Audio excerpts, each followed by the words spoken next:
हा 2018 ते 2024 या काळात चेअरपर्सन होता। ही जगदंब पतसंस्था चर्चेत आणणं गरजेचं आहे ते याच्यासाठी की या जगदंब पतसंस्थेमध्ये सध्या या पतसंस्थेचा सर्वेसर्वा हा नामकर्ण आवारे आहे। ज्या नामकर्ण आवारेच्या संस्थेमध्ये स्वतः खरातच चेअरपर्सन होते 2018 ते 2024। पुढे 3 अपत्य असल्याने सहकारी संस्थेचा चेअरमन होता येत नाही असं म्हणत ती चेअरमनशिप नंतरच्या काळामध्ये थोडीशी ही झाली होती। 15 वर्षापासून हा जो आवारे आहे हा 15 वर्ष शिवनिका ट्रस्टवर संचालक होता। म्हणजे शिवनिका ट्रस्टवर आवारे आणि आवारेच्या बँकेवर खरात या दोघांचे आर्थिक हितसंबंध आहे। 1 वर्षापासून आवारे आणि खरात हे दोघे जरी वेगवेगळे असले तरी सुद्धा मुळात खरातची भोंदूगिरी वाढवण्यासाठीच सगळ्यात पहिलं कॅम्पेन चालवलं ते आवारेने चालवलं। कारण आवारे त्या काळामध्ये स्टाईसचा मेंबर होता। स्टाईस काय आहे? सिन्नर तालुका औद्योगिक सहकारी वसाहत संस्था। ही सिन्नर तालुका औद्योगिक सहकारी संस्था या संस्थेमध्ये जे 400 उद्योजक आहेत त्या 400 पैकी 12 उद्योजकांची मिळून एक संचालक कार्यकारिणी बनते। त्या 12 पैकी एक हा आवारे होता। आवारेने त्याला बसायला जागा करून दिली खरातला। तिकडे येणाऱ्या प्रत्येक उद्योजकाला जर काही अडचणी येत असतील, व्यापारामध्ये बिझनेसमध्ये काही कमी जास्त होत असेल तर आवारे लगेच सांगायचा तुम्ही जरा खरात गुरुजींना हात दाखवता का, खरात गुरुजींना पत्रिका दाखवता का। असं करून एक एक इंडस्ट्रियलिस्ट खरात पर्यंत पोहोचवायचं काम आवारेने केलं।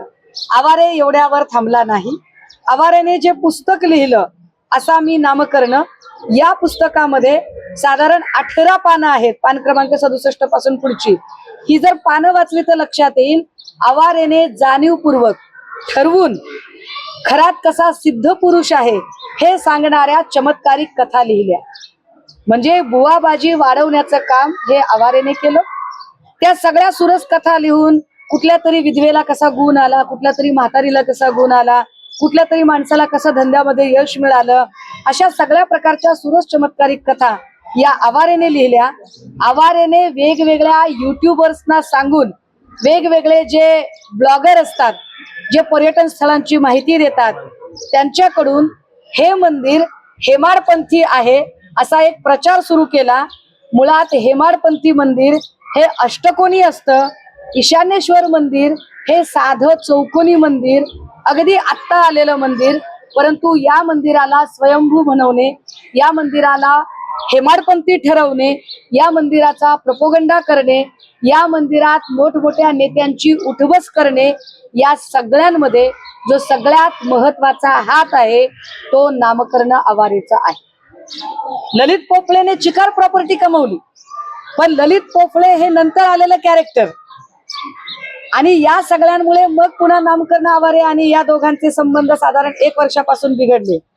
जेव्हा नामकर्ण आवारे पत्रकारांना किंवा सगळ्यांना सांगतोय की मी 1 वर्षापासून त्याच्याकडे लक्ष देत नाही किंवा माझा आणि त्याचा संबंध नाही, तर मग जर संबंध नाही तर नामकर्ण आवारेने तेव्हाच खरात हा भोंदू आहे, खरात चुकीचं वागतोय, खरात बायकांचं शोषण करतो ही गोष्ट नामकर्ण आवारेने पुढे का आणली नाही?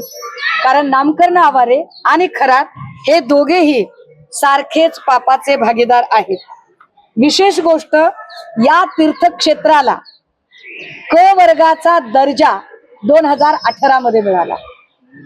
2018 मध्ये मिळाला दर्जा। आता मात्र वेबसाईटवर ती माहिती दिसत नाही, पण 2018च्या यादीमध्ये या क्षेत्राला तीर्थक्षेत्राचा दर्जा देण्यासाठी कोण कोण लोक होते हे सुद्धा एकदा बघितलं गेलं पाहिजे।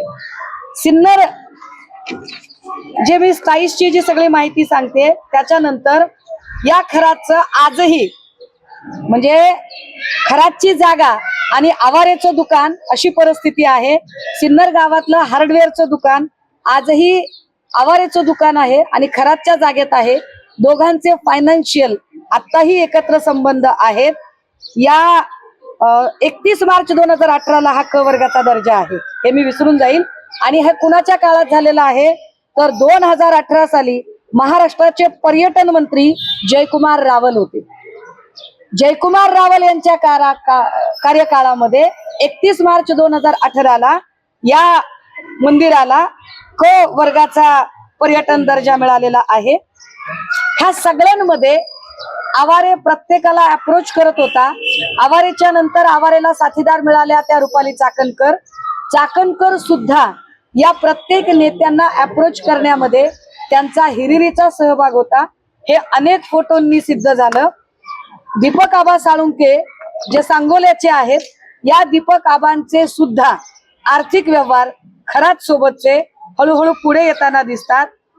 खरातच्या मुलीला एक आय थिंक 32-34 लाखाचा, माझ्याकडे आता प्रिंट नाहीये पण मी आपल्याला सॉफ्ट कॉपी देईल त्याची, गिफ्टेड केलेला फ्लॅट आहे.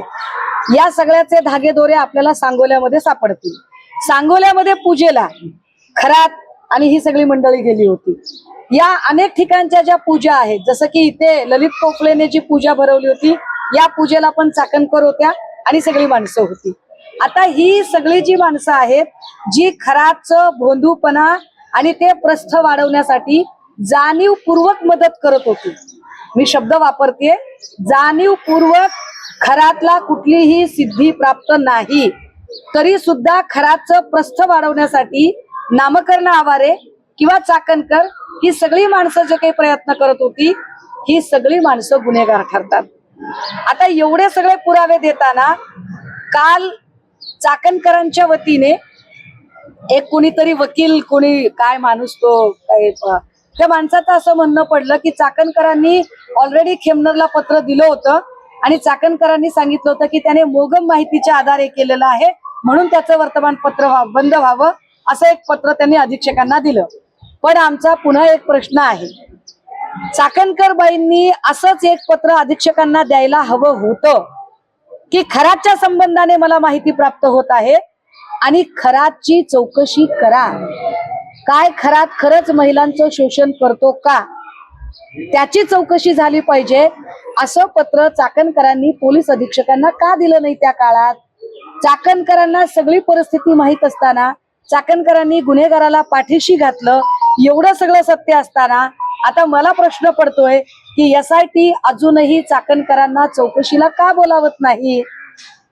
जेव्हा माध्यमांकडून माहिती मिळते की चाकणकरांना समन्स गेलेलं आहे पण चाकणकर मी महिला असल्या कारणाने प्रवास करू शकत नाही अशी माहिती आम्हाला माध्यमांकडूनच कळते.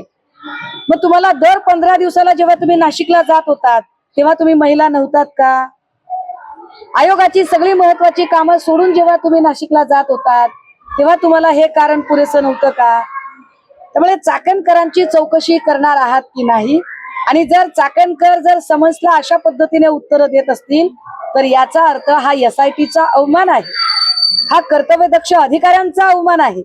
काय कर्तव्यदक्ष अधिकारी हा अवमान सहन करत आहेत का? एक बात.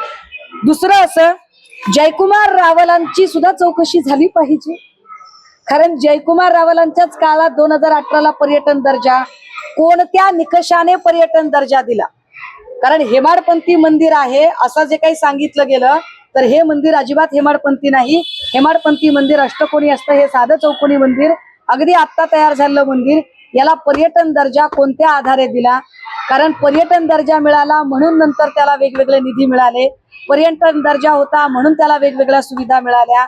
मग जयकुमार रावलांनी हे कशाच्या आधारे केलं हे एकदा स्पष्ट झालं पाहिजे. केसरकरांकडून माहिती मिळालीच पाहिजे की ही सगळी माणसं कोण कोण आहेत आणि कुठली कुठली आहेत ती. त्याच्या प्रॉपर्टीचे आम्ही म्हटलं होतं की स्रोत तपासले जावेत. ते स्रोत तपासताना मी असं म्हटलं होतं की रोह्यामध्ये चाकणकरांचे यजमान निलेश चाकणकर, या निलेश चाकणकरांची आणि आकाश चौधरीची प्रॉपर्टी एकत्रित आहे. हा आकाश चौधरी कोण आहे? हा तटकरेंचा साथीदार आहे. कड्या एकाला एक जोडत जाव्या. मी माननीय गृहमंत्र्यांना यावर भेटणार आहे. याच्या सुद्धा सगळ्या सॉफ्ट कॉपीज मी आपल्याला द्यायला तयार आहे. याच्यातली गंमत अशी आहे की तटकरे फॅमिली अत्यंत हुशार आहे, अत्यंत विद्वत्त फॅमिली आहे ही, की या फॅमिलीने ज्या पद्धतीने कंपन्या स्थापन केलेल्या आहेत बघा. तटकरेंचा राईट अँड लेफ्ट हँड आहे राजस्थान मधून इकडे आलेला आकाश चौधरी. हा राजस्थानी माणूस आहे मुळात. या आकाश चौधरीच्या हवाल्याने सगळे कारभार होतात मतदारसंघातले. किती कंपन्या, एक गीतामृत ऍग्रो नावाची कंपनी आहे जी आदिती तटकरे आणि आकाश चौधरीच्या नावे आहे. मी हे का सांगते त्याचं कारण असं आहे, मला कडी जोडायची. चाकणकर खरातच्या जवळच्या आहेत. चाकणकरांच्या यजमानाची कंपनी आहे. ती कंपनी आकाश चौधरीच्या सोबत आहे. आकाश चौधरी हा तटकरेंचाच माणूस आहे हे एस्टॅब्लिश करणारे हे सगळे पुरावे आहेत. गीतामृत ऍग्रो, आदिती तटकरे आणि Akash Chaudhari, estate private limited, Aditi Tatkare आणि आकाश चौधरी, गीता ऍग्रो इन्फ्रास्ट्रक्चर, आदिती तटकरे आणि Akash Chaudhari, multi venture estate private limited, Aditi Tatkare आणि आकाश चौधरी. गमतीदार पुढेच आहे. गमतीदार काय आहे की आता अनिकेत तटकरे आणि आकाश चौधरीच्या काही कंपन्या आहेत आणि नाव तीच आहेत, फक्त शब्द मागे पुढे आहेत. अनिकेत तटकरे आणि आकाश चौधरी यांचं आता बघा, इकडे वर जर गीतामृत ऍग्रो असेल आदिती तटकरेची कंपनी, तर अनिकेत तटकरेची कंपनी काय आहे, गीतामृत प्रायव्हेट. नाव तीच, फक्त कुठे प्रायव्हेट कुठे पब्लिक नाव केलं. स्वर्गामृत एक नाव आहे. आणि अनिकेत तटकरे आणि Akash Chaudhari, multi venture properties private limited, Aniket Tatkare Akash Chaudhari, ocean pearl maritime private limited, Aniket Tatkare Akash Chaudhari, Karma construction company, Akash Chaudhari, Nilesh Chakankar. ये रिश्ता क्या कहलाता है, उत्तर त्यांनी द्यावी. ह्या सगळ्या जर कंपन्या एकत्रित बघितल्या तर ही सगळी कडी मला आता मुलुंडचे HD व्हिडिओ स्पेशालिस्ट किरीट सोमय्याची मदत पाहिजे. किरीटजी, तुम्ही फार ईडीची आणि तुमची ओळख आहे. तुम्ही फार कागदपत्र काढण्यात पटाईत. कधीतरी मित्रपक्षांची पण कागदपत्र काढा ना, माझी मदत करा. तुमची ओळख आहे ईडी मध्ये, चला माझ्यासोबत EOWच्या ऑफिसला. आणि ह्या सगळ्या कंपन्या, आदिती तटकरे आणि अनिकेत तटकरे, 1 एकर मध्ये 100 एकरचं उत्पादन निघेल अशा पद्धतीचा आर्थिक व्यवहार, हे जे सगळं आहे हे सगळं कधी दाखवणार. नाफेडची एक कंपनी आहे, कांदा निर्यातीची कंपनी, जी खरातच्या बायकोच्या नावावर आहे. व्यंकटेश प्रोड्युसर कंपनी कांदे उत्पादकाची, ज्याच्यावर सदस्य अशोक खरातची बायको आहे आणि अध्यक्ष आहे सौरभ काशीनाथ भरके. ब्लॅक मनी व्हाईट करण्यासाठीच्या या कंपन्या आहेत. किरीटजी, तुम्हाला जास्त कळत असेल, जरा लक्ष द्या इकडे. नांदूर शिंगोटेला ज्या काही कांद्याच्या चाळी आहेत, या सगळ्या चाळींवर सत्ता कुणाची आहे, खरातचा या कांद्याच्या चाळीशी काय संबंध आहे, हे ब्लॅकचं व्हाईट करणं किती दिवसांपासून चालू होतं. 16 वर्षापूर्वी जर पहिली शोषणाची केस घडली तर या मधल्या सगळ्या काळातल्या हा सगळा पैसा कुठे गेला, या पैशाचं काय, यावर सुद्धा चर्चा झाली पाहिजे. मला EOW आणि माननीय गृहमंत्री या दोघांनाही भेटून या सगळ्यांचे पुरावे मी द्यायला तयार आहे.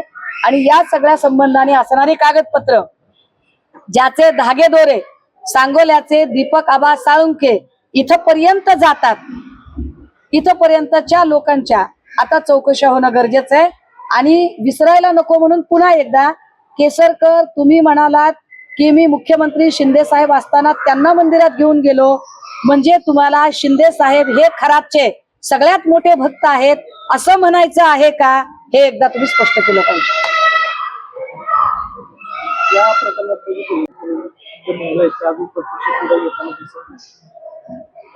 यातल्या महिला तशा खूप जास्त आहेत. मी जे म्हटलं ना की यातले जे व्हिडिओ पब्लिक झाले त्याचं कारणच आहे, हे व्हिडिओ पोलिसांकडे येण्याच्या आधीच हे व्हिडिओ लोकांपर्यंत पोहोचले होते. पुण्यातल्या काही लोकांनी याच्यात तोडपाणी केलं अशी सुद्धा चर्चा येते. ती कोण माणसं आहे ती पोलिसांनी शोधावी, जे काही असेल ते. परंतु हे व्हिडिओ आधीच पब्लिक केले गेले आणि आता ज्या महिला पुढे येत आहेत त्या खूप काउन्सिलिंग केल्यानंतर, खूप आधार दिल्यानंतर, कारण त्यांचेही संसार आहे, त्यांची घरगृहस्थी आहे, ती उद्ध्वस्त होण्याची भीती आहे, त्यामुळे सहजासहजी माणसं पुढे येत नाहीयेत. पण मला असं वाटतंय की याच्या आर्थिक नाड्या जर आवळल्या गेल्या, ज्या आर्थिक नाड्या पोफळे असेल, नामकरण असेल, या सगळ्या लोकांकडून अशा फोफावलेल्या आहेत, तर बऱ्यापैकी खरातला मुसक्या आवळण्यामध्ये यश येईल. कारण खरातने एवढं सगळं केलं. खरात 15-16 वर्षापासून शोषण करत होता. त्याला कारण ही शोषणाची यंत्रणा, चमत्काराचं त्याला सिद्धिपुरुष सिद्ध करणं हे काम नामकरण आवारेने केलं होतं. त्यामुळे आवारेला तात्काळ ताब्यात घेणं गरजेचं आहे आणि चाकणकरांची सुद्धा चौकशी होणं तितकंच गरजेचं आहे. ललित पोपळे याच्या विरोधात गुन्हा दाखल करण्याची काल प्रक्रिया सुरू होती.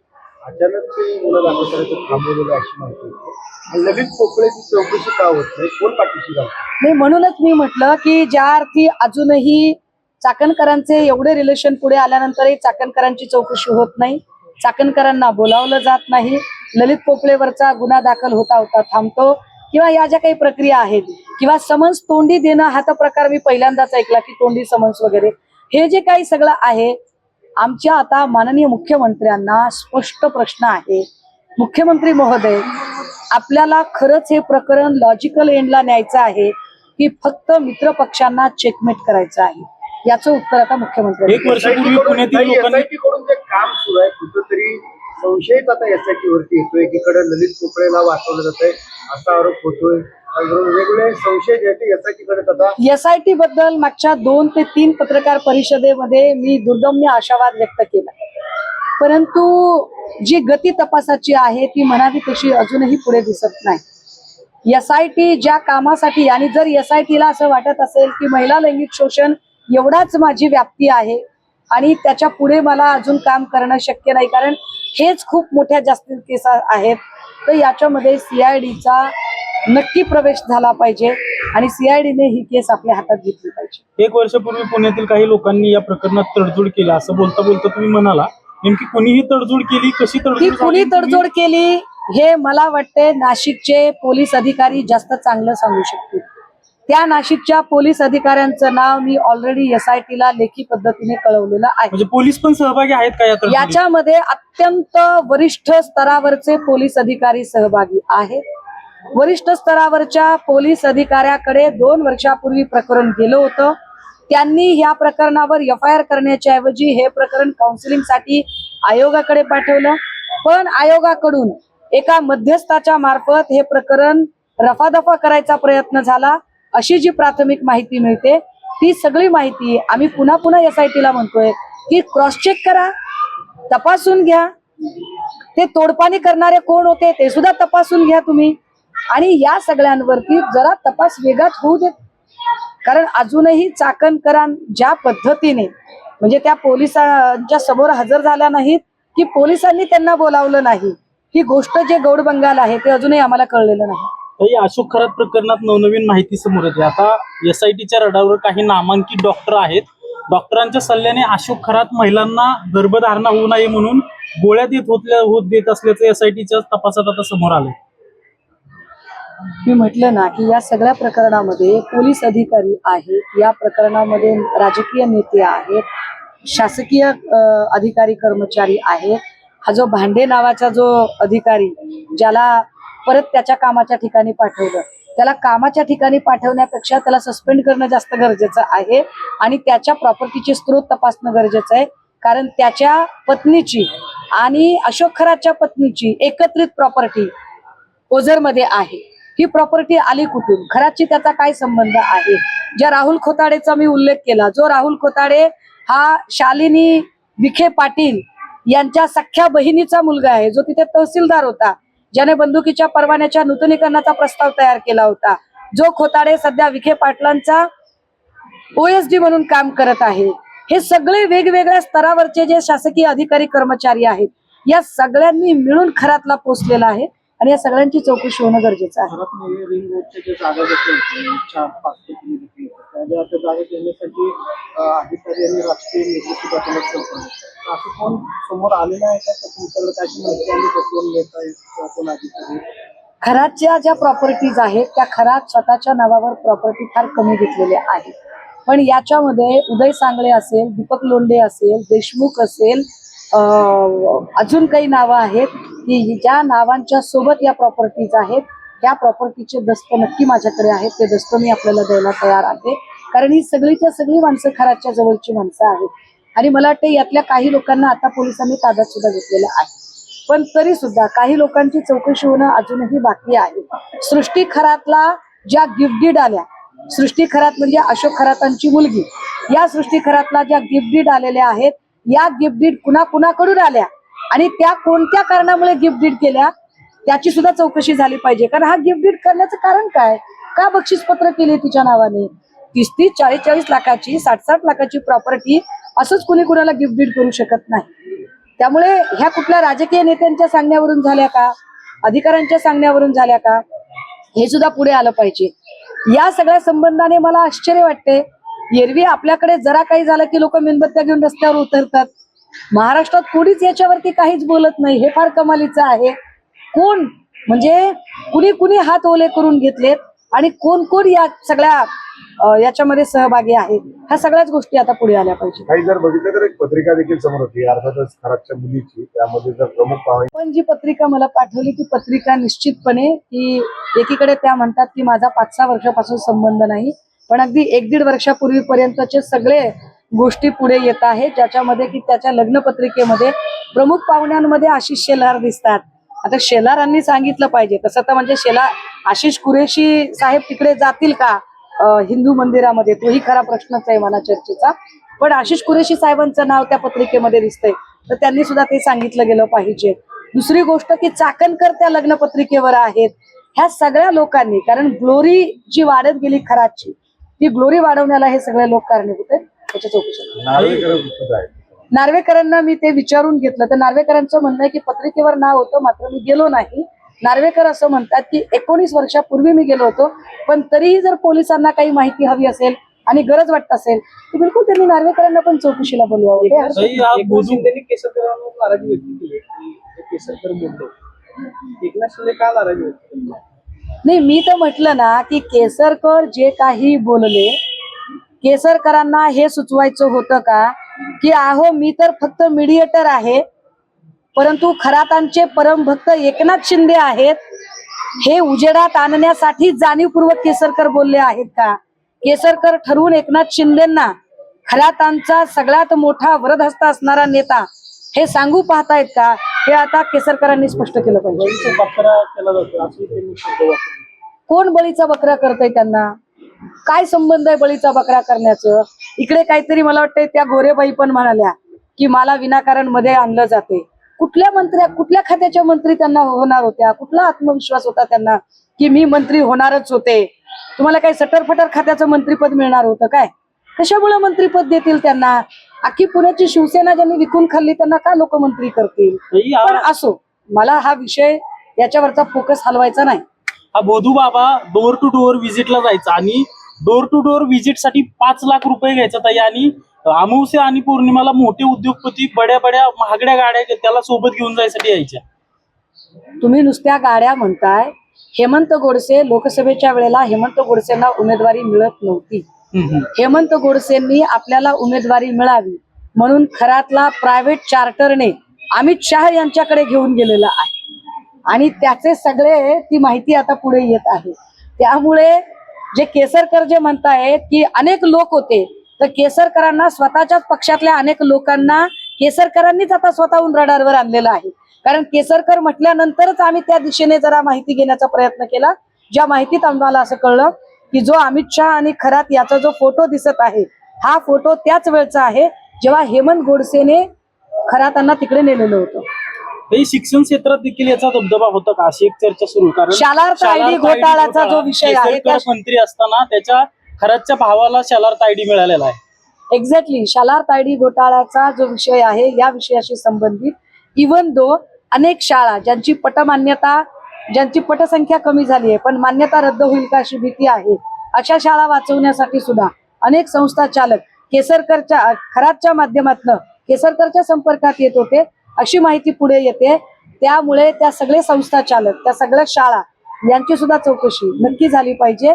शालार्थ आयडी घोटाळ्यात खरातच्या सख्या भावाला जो शालार्थ आयडी मिळाला तो कसा मिळाला, कोणत्या आधारावर मिळाला, याची सुद्धा चौकशी झाली पाहिजे. ताई, सातारा जिल्हा परिषदेच्या अध्यक्ष निवडीवेळी जो काही राडा झाला होता त्याच्यानंतर विधानसभेत त्याचे पडसाद उमटल्याचं आपल्याला पाहायला मिळत होतं. आता एकनाथ शिंदेना कुठेतरी थोडस नाराजी दूर करण्यासाठी तुषार दोषींना सक्तीच्या रजेवर पाठवले, तर दुसरीकडे मुंबईच्या आयुक्तपदी भिडेंना बसवण्याचं का सुरू झालंय असं. मुळात तुषार दोषीच्या निलंबनाचा जो आदेश काढला होता तो आदेशच इतक्या चुकीच्या पद्धतीने निघालेला आहे. नीलम गोरे स्वतःला कितीही विद्वान समजत असल्या तरी जी गोष्ट आपल्या अधिकार क्षेत्रात नाही त्या गोष्टीवर त्यांनी ती कृती करायचा प्रयत्न केला. तुषार दोषींचं निलंबनच करायचं होतं तर ते निलंबन फलटण संपदा मुंडे प्रकरणामध्ये ज्या पद्धतीने त्यांनी चाकणकरांना बोलायची संधी दिली, प्रेस घ्यायची संधी दिली, तिथेच दोषी चुकलेले होते आणि तिथेच दोषींना बिलकुल त्यावेळेला त्यांचं निलंबन करता येऊ शकत होतं. किंवा जिथे तुषार दोषींनी सातारा प्रकरणामध्ये तो प्रकाश शिंदे या शिंदेचा भाऊ नाही अशी तद्दन चुकीची माहिती देण्याचा प्रयत्न केला, तेव्हा सुद्धा तुषार दोषींची कार्यपद्धती ही बिलकुल पक्षपाती आहे हे स्पष्ट झालं होतं. परंतु नीलम गोरेंनी याच्यातल्या एकाही गोष्टीवर कॉग्निझन्स घेतला नाही. आता विधान परिषदेत वर्णी लागण्यासाठी स्वपक्षीय नेत्यांना खुश करण्यासाठी म्हणून त्यांनी निलंबनाचा आदेश देणं हे अतिशय चुकीचं होतं. या सगळ्यांच्या मध्ये आता तुषार दोषीला सक्तीच्या रजेवर पाठवणं आणि भिडेंची आयुक्तपदी नियुक्ती करणं याच्यात मी वेगळं सांगायची काय गरज आहे. सूर्यप्रकाश इतकं स्वच्छ आहे की मुख्यमंत्री मित्र पक्षाला व्यवस्थित सेट करत आहे. नीलम गोरे काल असं म्हणाले की माझ्या निरोपाच्या शेवटच्या भाषणामध्ये मुख्यमंत्र्यांनी माझा गौरव केला, एकनाथ शिंदेंनी गौरव केला म्हणून काही जणांचा पोटात दुखतोय आणि महापालिकेमध्ये काही जणांना यश मिळालं नाही म्हणून तर हे हितचिंतन करत नाही. म्हणजे स्वतःच्याच पक्षामधल्या काही नेत्यांवरती त्यांनी अंकित केलेलं पाहायला मिळालं. नीलम गोरेंचं हे सगळं प्रकरण जे आहे किंवा नीलम गोरे मंत्रिपदासाठी गेलेल्या होत्या हे सगळं नक्की कसं बाहेर आलं? नीलम गोरे या प्रचंड कर्मकांड करणाऱ्या आहेत हे वेगळं सांगायची गरज नाही. नीलम गोरे काल जे म्हणाल्या की आम्ही फार महिलांच्यासाठी काम करते, कोणतं काम केलं? खऱ्याच्या प्रकरणात नीलम गोरेंनी किती पत्रकार परिषदा घेतल्या? मणिपूरच्या प्रकरणात नीलम गोरे कुठे होत्या? बदलापूरचं प्रकरण झालं तेव्हा नीलम गोरेंची भूमिका काय होती? परभणी पाथरीमधल्या सोनपेठमध्ये एका छोट्या बालिकेवर अत्याचार झाला त्यावर नीलम गोरेंची भूमिका काय होती? सासपडेमध्ये जे मुलीच्या बाबत झालं त्यावर नीलम गोरेंची भूमिका काय होती? त्यामुळे नीलम गोरेंनी उगाच मोठ्या मोठ्या गप्पा मारू नयेत. नीलम गोरे असं जर म्हणत असतील की महापालिकेत यश नाही मिळालं म्हणून, तर नीलम गोरेंचा आक्षेप कुणावर आहे? दंगेकरांवर की नाना भांगिरेवर? कुणाबद्दल त्या सांगू इच्छित आहेत? मुळात नीलम गोरेंच्या हातात या पुण्याची सत्ता मत्ता शिवसेनेने कायम दिली, पण नीलम गोरेंनी शिवसेनेशी प्रतारणा केली, शिवसेनेची बैमानी केली आणि ही इथली सगळी शिवसेना ही बापट सेना करून टाकली. हे एकदा त्यांनी जाहीरपणे याच्यावर बोलावं ना. ताई, अशोक खरातचं प्रकरण बाहेर आल्यानंतर पुण्यातून एक प्रकरण बाहेर आलं होतं. ऋषिकेश वैद्य नावाचा आरोपी आहे, पुण्यातील 35 वर्षीय महिलेवर अत्याचार केला. त्यांनी काल कोर्टाला अर्ज केला होता, कोर्टाने तो फेटाळला की पूजेचं साहित्य मागतोय, कोठडीत पूजा करायची. हा सगळा भामटेपणा आहे. वैद्य असेल की अजून कोणी असेल, जो न्याय खऱ्याताला लागतो तोच न्याय वैद्याला सुद्धा लागला पाहिजे. तुम्ही म्हणाले